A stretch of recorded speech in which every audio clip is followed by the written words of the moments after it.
visu svarīgo ceremoniju nosātīt. Komandieru vietnieks ģenerālmajors Kerbers. Sveicināt, virsnieki! Sveiks! Latvijas Republikas valsts prezidenta pavēle. Rīgā 2026. gada 18. jūnijā numur 5V par virsnieka dienesta pakāpes piešķiršanu. Pamatojoties uz militārā dienesta likuma 32. panta 2. daļas 1. punktu, 3.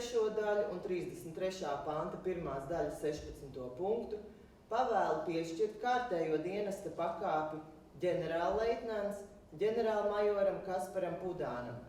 Pavēli parakstījuši valsts prezidents Edgars Rinkēvičs un aizsardzības ministrs Raivis Melnis. Apsveic.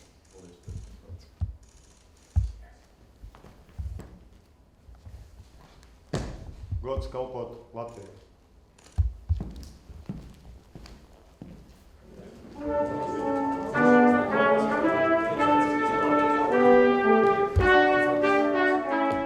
Godātais aizsardzības ministra kungs, godātais bruņoto spēku komandieru kungs, ģenerāļi, admirāli, virsnieki, godātie klātesošie. Jāsaka, ka es pārskatīju to ceremoniju un to uzrunu, ko es teicu pirms vairāk nekā gada, pasniedzot ģenerālmajoru dienesta pakāpes zīmotnes gan Pudāna kungam, gan Kerlina kungam, un tā uzruna man bija diezgan īsa.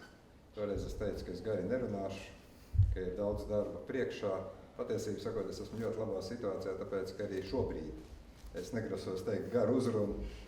Mēs vakar tikāmies militārās padomes sēdē, mēs esam pastāvīgā sadarbības formātā sazobē ar bruņotajiem spēkiem, un gan ģenerālleitnants Pudāns, gan bruņoto spēku vadība, kas ir šeit sapulcējusies, gan aizsardzības ministrs un ministrija ļoti labi zina tos ļoti daudzos uzdevumus, kas bruņotajiem spēkiem ikdienā jāveic.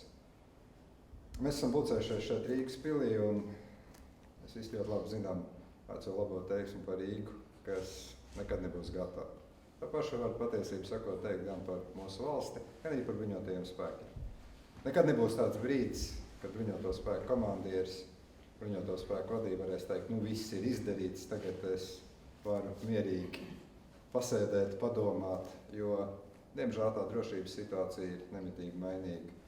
Radās jauni uzdevumi bruņotajiem spēkiem, tie uzdevumi ir jārisina, tās problēmas ir jārisina, bet es gribētu teikt, ka Nacionālajie bruņotie spēki jūsu visu vadībā, ģenerālleitnanta Pudāna vadībā, katra no jums, kas ir šeit sapulcējies atbildībā esošās vienības spēku veidi, dara maksimālo, lai mūsu valsti stiprinātu.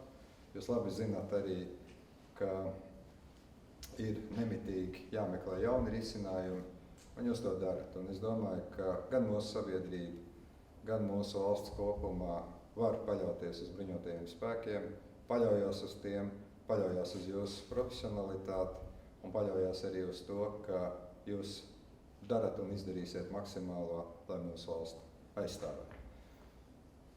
Šķiet, ka katru reizi tiekoties ar bruņotajiem spēkiem, es vienmēr novēlu gan patriotismu, gan profesionalitāti, bet šodien šajā īpašajā dienā es gribu vēlēt ģenerālleitnantam Pudānam izturību. Tā jums būs nepieciešama. Es domāju, ka pirms vairāk nekā gada saņemot pakāpi un stājoties komandieru amatā, jūs apjautāt, ko tas nozīmē. Tagad jūs labi saprotat, ko tas nozīmē. Varbūt kādreiz vairāk pasmaidīt, tāpēc, ka tas smaids drusku sāk pazust. Un savukārt bruņoto spēku virsniekiem, bruņoto spēku instruktoriem, bruņoto spēku karavīriem aicina atbalstīt savu komandierim rūpēties par bruņotajiem spēkiem, un kopā, es domāju, gan ar aizsardzības ministru, ar Saeimu, ar valdību kopumā, mēs savukārt centīsimies nodrošināt bruņotos spēkus ar visu, kas tiem ir nepieciešams. Es redzēju arī diezgan tādas nopietnas sejas ģimenes locekļi ierindā, teiksim tā, un es tiešām gribētu arī vēlēt jums vairāk redzēt ģenerālleitnantu mājās un kopā ar jums, kaut kā tas laikam ir diezgan tāds sarežģīts un grūts uzdevums, un tiešām arī teikt paldies par to atbalstu, ko jūs viņam sniedzat, un arī, protams, ģenerālleitnantam, pavēl numuru 5 tika nolasīt, pavēl laikam numuru 7 vai 9, kā tur varētu būt, tomēr atrast laiku arī ģimenei. Paldies! Un tagad parasti mēs pasniedzam pakāpes virsniekiem, bet ziedus mēs pasniedzam kundzei. Lūdzu.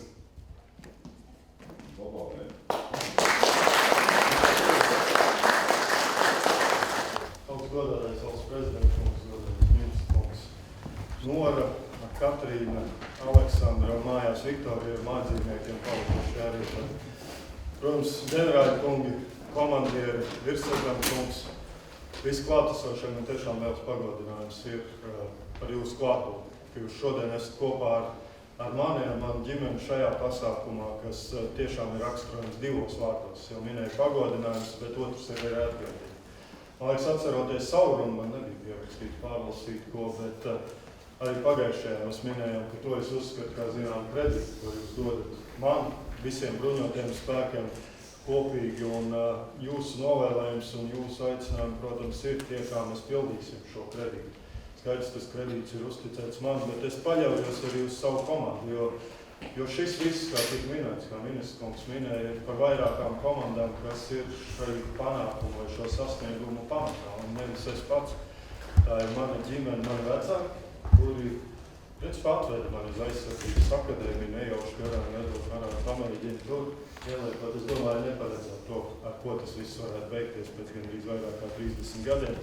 Tā ir ģimene šobrīd, kur arī iespējams, bērniem varbūt nebija izvēle par to, kur viņi pievienojas, bet otrai pusē, protams, bija izvēle, bet arī nezinot, kā tas varētu tālāk turpināsies. Un tagad, protams, jūs visi, gan ministrija, gan ministru vadībā, gan bruņoties spēku, visi komandieru vadībā ir šī komanda, kura īstenībā veic šos visus uzdevumus kopumā un sapratnē. Un tiešām paldies visiem, katram no jums, jo noteikti katrs no jums kaut kurā manā karjeras posmā, jūsu karjeras posmā ir bijis, kas palīdzējis man veikt pienākumus, varbūt pakāpties soli tālāk, neparedzot to, ieskaitot arī ministru kungu, kur kopīgi dienestā veidojuši. Taču šis viss ir palīdzējis. Pirms nedēļas prezidenta kungs jūs pats teicāt, ka šis jaunais varbūt leitnants pēc gandrīz 30 gadiem noteikti nezināja, uz ko viņš varētu iet un ar ko tas viss būtu veicies. Un es pirms nedēļas jaunajiem leitnantiem veicu pakāpt, tā nav tikai privilēģija, tā ir atbildība. Un ar lielu atbildību, un, kā teicu, arī pagodinājumu šo arī pieņemt. Un turpināsim arī godam kalpot Latviju. Gods kalpot Latviju. Paldies!